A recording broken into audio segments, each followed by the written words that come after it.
Good morning students, very good morning to you all. This is Arvind Rai from LPM Public School which is situated in Gola Bazar, Gorakhpur. And as you all know, I am a subject teacher of social studies. And in today's video, we are going to cover the left topics of the chapter that we had started yesterday, that was new religions and ideas. Okay? नए धर्म और उनके विचार। इसके पहले हमने जो भी टॉपिक्स पढ़े, उम्मीद करता हूं कि आप सभी ने उसको रिवाइज किया होगा। जो हमने वैदिक रिलीजन या डिक्लाइन ऑफ द वैदिक religion and the two new religions, that was Buddhism and Jainism, these names were discussed. Now in today's video I am going to discuss about the inside the Vedic system. वैदिक system जो था उसके जो अंदरूनी facts हैं उनके बारे में हम बात करेंगे। Regarding the Vedic system, how it was made, what were the points, prominent points. After that second point is Buddhism and after that we are going to cover the each and every part regarding Jainism and Buddhism. So part by part we are going to cover these topics. First we are going to cover the first one, that is inside the Vedic system. Okay, now this topic is being given in your book on page number 156, and what it is given regarding this, the Upanishads and their teachings. वैदिक system में जो उपनिषद लिखे गए थे और उपनिषद के बारे में और उसमें क्या बातें जो है सिखाई गई थी, वो सभी चीजें हम इसमें पढ़ेंगे। Upanishad in Sanskrit literally means sitting near the guru और टीचर। उपनिषद का मतलब होता है कि सिटिंग नियर द गुरु और टीचर, अपने किसी गुरु या टीचर के नजदीक होना या बैठना उपनिषद कहलाता है। Since the later Vedic period, the term Upanishad began to be applied as the generic name for a series of religious philosophical texts composed over a period of many centuries. लेकिन उपनिषद का जो मूल अर्थ है अपने गुरु या शिक्षक के करीब रहना, इसके अलावा क्या हुआ, लेटर वैदिक पीरियड में उपनिषद को एक जेनरिक नाम किसके लिए दिया गया, एक ऐसी सीरीज ऑफ फिलॉसफी के लिए, ऐसी series of written text regarding to that Vedic religion, उस वैदिक रिलीजन के रिगार्डिंग बहुत सारे ऐसे टेक्स्ट थे, रिलीजियस टेक्स्ट थे जो अलग अलग फिलोसफर्स ने अलग अलग समय पे लिखा था। उनकी एक प्रॉपर श्रृंखला, जो प्रॉपर सीरीज के तहत इसको मेंटेन किया गया था उपनिषद को, उनको ये नाम दिया गया Upanishad. Okay, period, the term Upanishad began to be applied as the generic name for a series of religious philosophical texts composed over a period of many centuries. The Upanishadic texts are a part of the later Vedic literature. They came into existence as a result of the efforts made by the thinkers who emphasized good action, pure and simple life, and rejected costly sacrifices.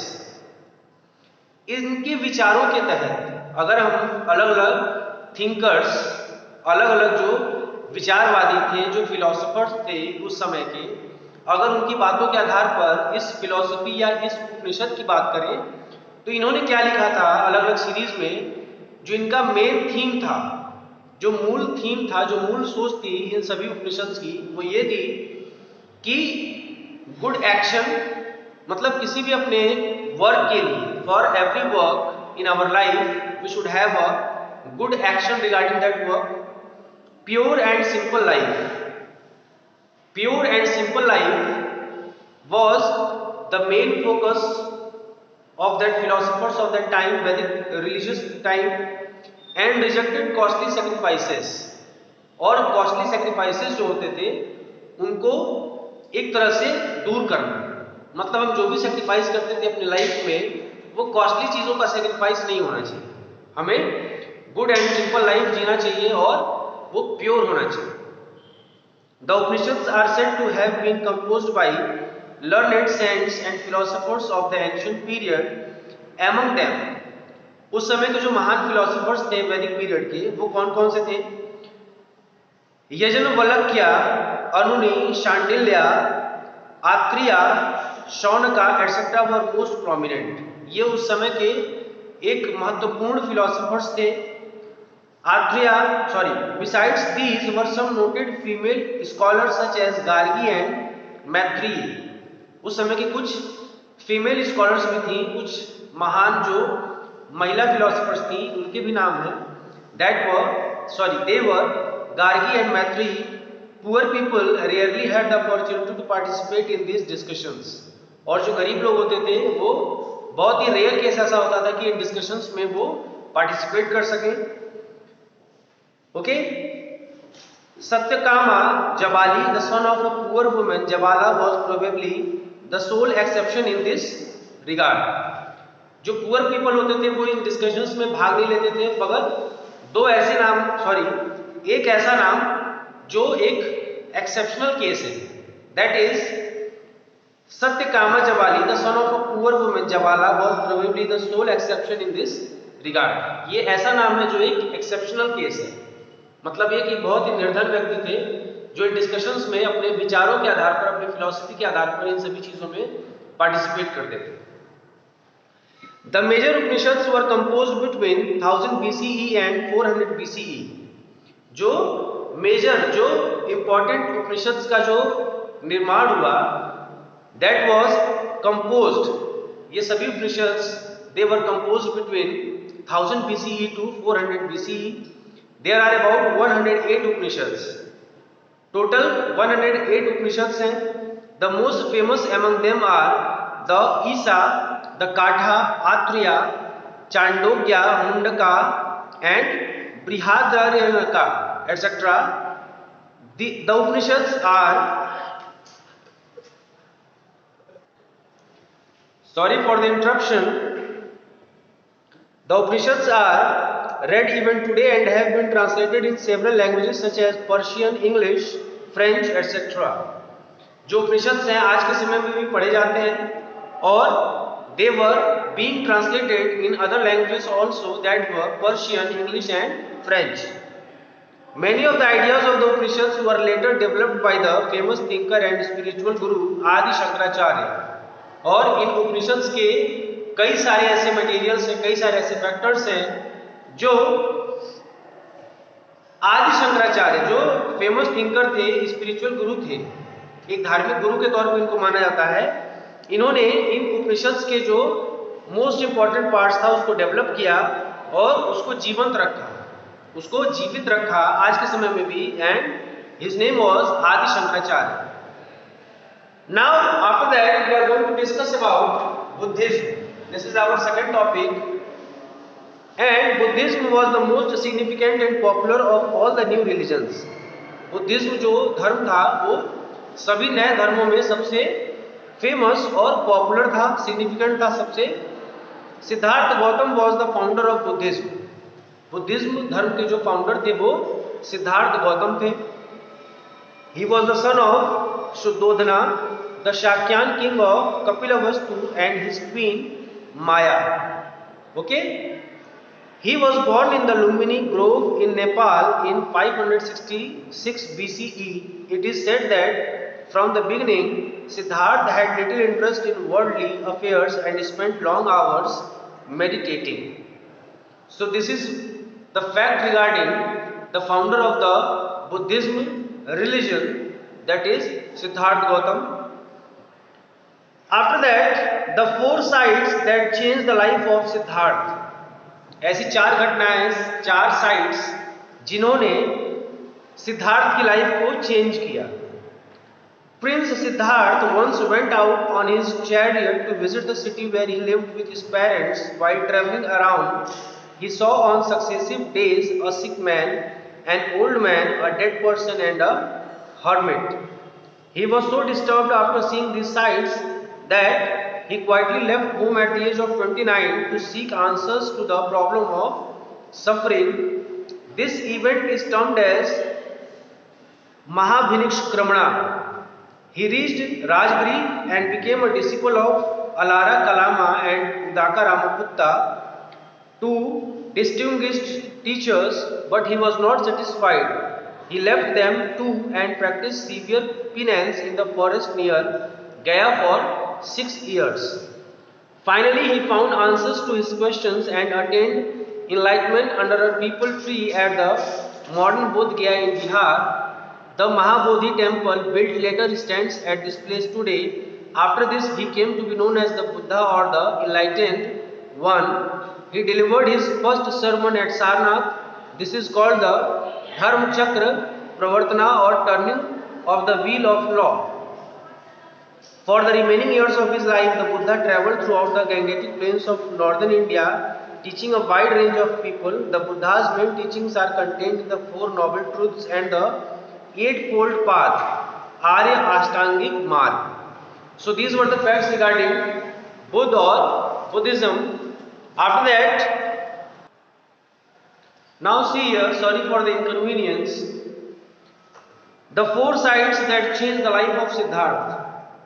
Okay जो सिद्धार्थ गौतम थे, बाद में जिन्हें बुद्ध, महात्मा बुद्ध के नाम से जाना जाने लगा, इनके जीवन में ऐसी चार कौन सी चीजें घटित हुई, इन्होंने कौन सी चार चीजें देखी जिन्होंने इनके जीवन को परिवर्तित कर दिया. And the four things were, he saw on a successive day a sick man, an old man, a dead person and a hermit. Okay, sick man मतलब एक बीमार व्यक्ति, एन ओल्ड मैन एक बूढ़ा व्यक्ति, अ डेड पर्सन एक मरा हुआ व्यक्ति, and a hermit.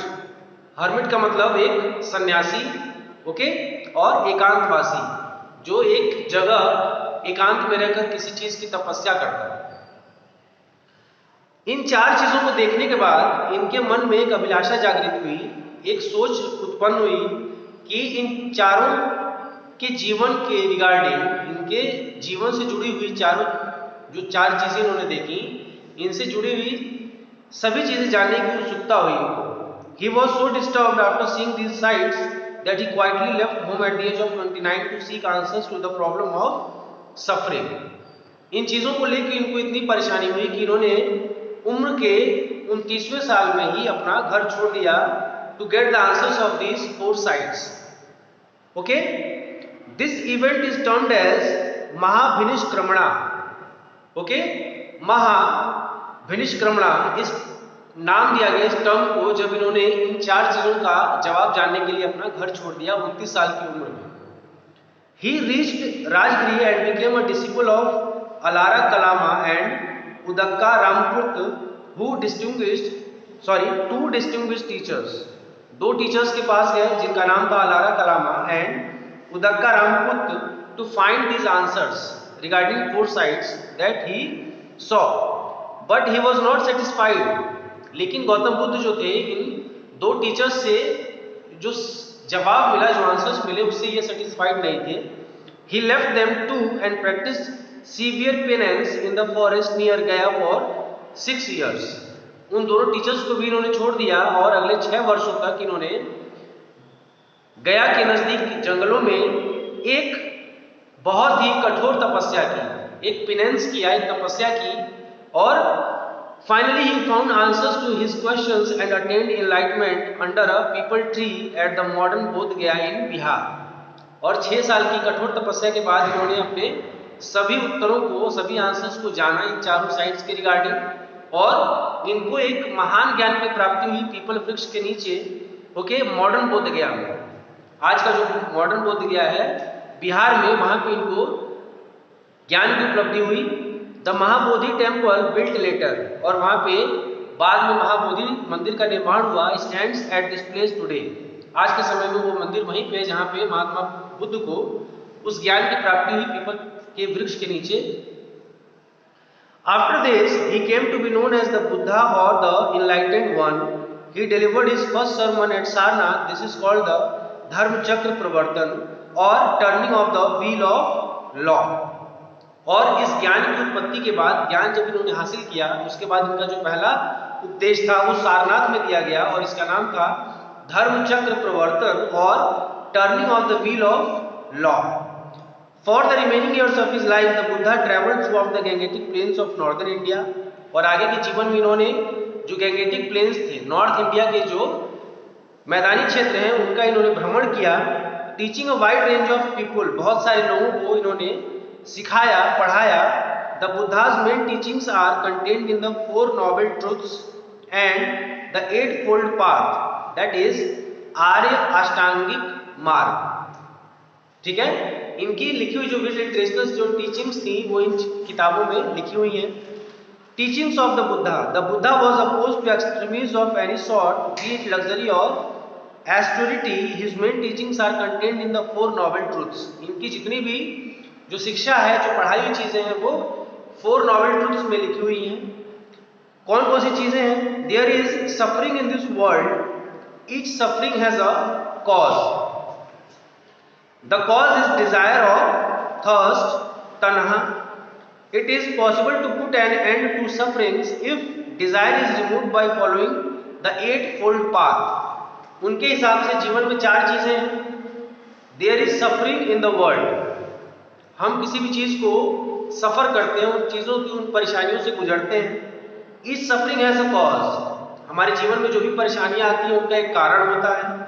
The cause is desire और थर्स्ट, थर्स्ट का मतलब होता है तन्हा या जो डिजायर है, मतलब हमारी जो इच्छाएं हैं, जो हमारी चाहत है, ये इन सफरिंग्स का, ठीक है, जो भी चीजें हम जो झेलते हैं अपने जीवन में, वो किसका नतीजा है? हमारे किसी चाहत का, डिजायर का, या तन्हा अकेले होने का।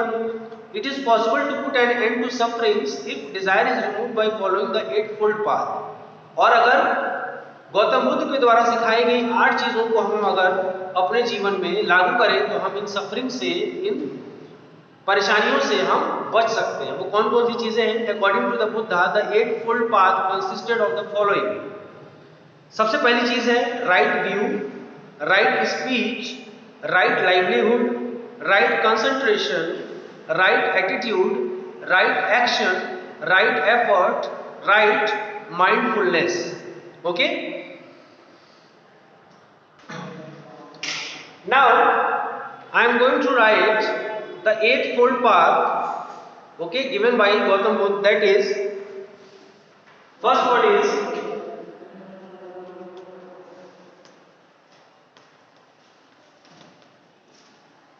right view, okay, right speech,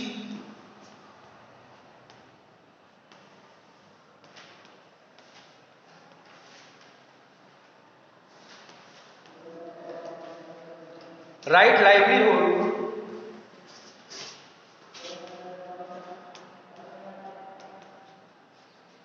right livelihood, right concentration,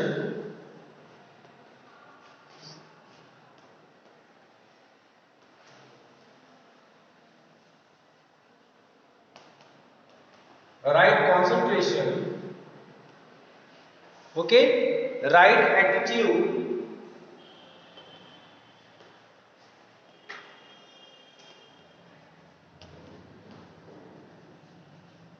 right attitude, right action,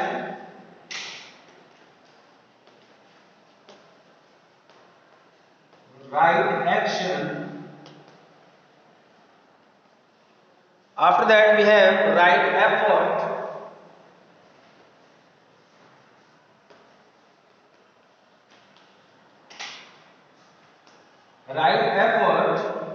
and right mindfulness, right mindfulness. Okay, so these are the eightfold paths described by Gautam Buddha to live a peaceful life, okay, to be avoided from our sufferings. पहले क्या है? Right view, सही नजरिया, right speech, हमारी जो speech है उसके प्रति, उस नजरिए के प्रति वो राइट होनी चाहिए। राइट लाइवलीहुड, जो हमारा जीवन जीने का तरीका है वो सही दिशा में होना चाहिए। राइट कॉन्सेंट्रेशन, जो हमारा ध्यान है कुछ जीवन जीने के तरीके के ऊपर, वो सही होना चाहिए। राइट एटीट्यूड, हमारा जो व्यवहार है उस जीवन के प्रति, उन तरीकों के प्रति, वो सही होना चाहिए। राइट एक्शन, हम अपने जीवन के प्रति कौन से एक्शन लेते हैं वो सही होना चाहिए। राइट एफर्ट, जो हमारी कोशिश होती है, जो हमारे एफर्ट होते हैं, उन चीज़ों को, उन तरीकों को हासिल करने के लिए वो राइट होना चाहिए। राइट माइंडफुलनेस, जो हमारे दिमाग का जो सोच है, जो हमारा थॉट है, जो हमारे आइडियाज हैं, वो राइट होना चाहिए। So these are the 8 fold paths advised by Gautam Buddha to avoid all the sufferings in our life. Okay? After that,